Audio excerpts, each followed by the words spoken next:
नमस्ते दोस्तों, UP board कक्षा 10 के विद्यार्थियों के लिए बहुत महत्वपूर्ण प्रश्न है। सभी प्रश्न आप जरूर देखें। आपका पहला प्रश्न है, अर्थ के आधार पर वाक्य के भेद हैं। तो अर्थ के आधार पर वाक्य के कुल 8 भेद होते हैं। ऑप्शन बी आपका सही हो जाएगा। और रचना के आधार पर वाक्य के 3 भेद होते हैं। और वाक्य के कुल 2 भेद होते हैं, अर्थ के आधार पर और रचना के आधार पर। तो ऑप्शन यहाँ पे आपका बी जो है सही हो जाएगा। ऑप्शन बी आपका आंसर है। अगला प्रश्न आपका है, तार सप्तक का संपादन किसने किया था? जयशंकर प्रसाद, महादेवी वर्मा, अज्ञे, सुमित्रानंदन पंत। तो ऑप्शन सी आपका सही हो जाएगा, अज्ञे। सच्चिदानंद हीरानंद वात्स्यायन अज्ञे जो हैं तार सप्तक के संपादक हैं। 1943 में पहला तार सप्तक आया था। अगला प्रश्न आपका है, कर्तवाच्य में प्रधानता होती है। कर्तवाच्य में कर्ता की प्रधानता होती है। ऑप्शन आपका बी सही हो जाएगा।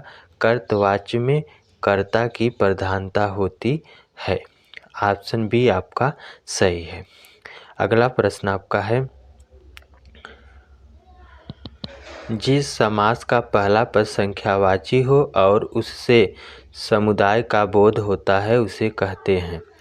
कोई भी समास है, उसका प्रथम पद अगर संख्या से शुरू होता है तो उसको हम जो है द्विगु समास कहते हैं। तो ऑप्शन आपका ए सही हो जाएगा, द्विगु समास। अगला प्रश्न आपका है, छंद को पढ़ते समय आने वाले विराम को क्या कहते हैं? गति, यति, तुक, गढ़। तो ऑप्शन बी आपका सही हो जाएगा, यति कहते हैं। छंद को पढ़ते समय आने वाले विराम को हम यति कहते हैं। ऑप्शन आपका बी सही हो जाएगा। अगला प्रश्न आपका है, निम्नलिखित में सर्वनाम है काला, घोड़ा, यह, लड़का। तो ऑप्शन आपका इसमें सी सही हो जाएगा। यह क्या है? सर्वनाम है। यह आपका क्या हो जाएगा? सर्वनाम। ऑप्शन बी, ऑप्शन सी आपका सही हो जाएगा। अगला प्रश्न आपका है, सरस्वती पत्रिका के संपादक कौन है? तो सरस्वती पत्रिका के संपादक प्रेमचंद्र, हजारी प्रसाद द्विवेदी, जयशंकर प्रसाद, महावीर प्रसाद द्विवेदी। ऑप्शन आपका डी सही हो जाएगा। महावीर प्रसाद द्विवेदी जो हैं सरस्वती पत्रिका के संपादक हैं। सरस्वती पत्रिका 1900 में निकला था। अगला प्रश्न आपका है, रीतिकाल को श्रृंगार काल इनमें से किसने कहा? विश्वनाथ प्रसाद मिश्र, मिश्र बंधु, रमाशंकर शुक्ल, रसाल, रामचंद्र शुक्ल। ऑप्शन ए सही हो जाएगा। विश्वनाथ प्रसाद मिश्र जो है रीतिकाल को श्रृंगार काल कहा। ऑप्शन ए सही है। अगला प्रश्न आपका है, मैला आंचल उपन्यास किसका है? मैला आंचल उपन्यास किसका है? तो ऑप्शन आपका डी सही हो जाएगा, फणेश्वर नाथ रेणु। फणेश्वर नाथ रेणु जो है मैला आंचल के लेखक हैं। ऑप्शन डी आपका सही हो जाएगा। अगला प्रश्न आपका है, तीसरा सप्तक का प्रकाशन वर्ष है।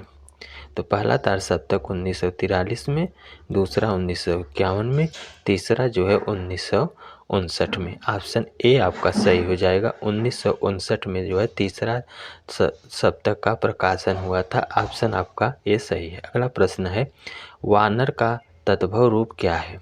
वानर का तद्भव रूप क्या है? तो वानर का तद्भव रूप आपका बंदर हो जाता है। ऑप्शन डी आपका सही है। सभी प्रश्न बहुत इंपॉर्टेंट है, पूरा वीडियो जरूर देखें, लास्ट तक देखें। सभी प्रश्न परीक्षा में पूछे गए हैं। ऑप्शन डी आपका सही हो जाएगा। अगला प्रश्न आपका है, विपिन का पर्यायवाची क्या है?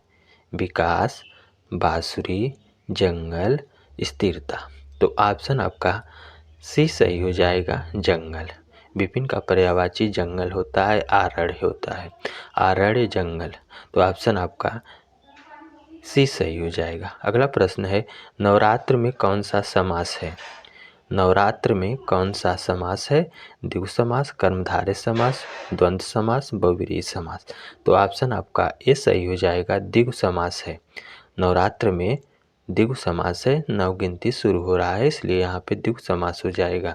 अगला प्रश्न आपका है, भाषा की सबसे छोटी इकाई क्या है? व्यंजन, शब्द, वर्ण, स्वर। भाषा की सबसे छोटी इकाई आपका वर्ड हो जाएगा।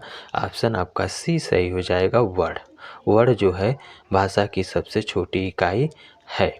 ऑप्शन सी सही है। अगला प्रश्न आपका है, अनुपस्थिति शब्द में किस उपसर्ग का प्रयोग हुआ है? अन, अनु, अप, अ। तो आप अनुपस्थिति शब्द में जो है अन उपसर्ग का प्रयोग हुआ है, यह आप लिखेंगे तो गलत हो जाएगा। ऑप्शन आपका इसमें ए सही है, अन। अन जो है उपसर्ग का प्रयोग हुआ, अनु नहीं। अगला प्रश्न आपका है, करुण रस का स्थायी भाव क्या है? तो करुण रस का स्थायी भाव आपका शोक हो जाएगा। ऑप्शन आपका डी सही है, शोक। करुण रस का स्थायी भाव शोक। ऑप्शन डी आपका सही हो जाएगा। अगला प्रश्न आपका बहुव्रीहि समास का उदाहरण है। बहुव्रीहि समास का उदाहरण है विषधर, गंगाधर, गंगा, गजानन, उपयुक्त सभी। तो ऑप्शन आपका डी सही हो जाएगा, उपयुक्त सभी जो है बहुव्रीहि समास का उदाहरण है। आपका अगला प्रश्न है, भारतेंदु युग किस काल के अंतर्गत आता है? भारतेंदु युग किस काल के अंतर्गत आता है? आधुनिक काल, भक्ति काल, रीति काल, आदि काल। तो ऑप्शन ए सही हो जाएगा, आधुनिक काल के अंतर्गत भारतेंदु युग आता है। ऑप्शन ए सही हो जाएगा। वीडियो कैसा लगा सब्सक्राइब करें। जय हिंद।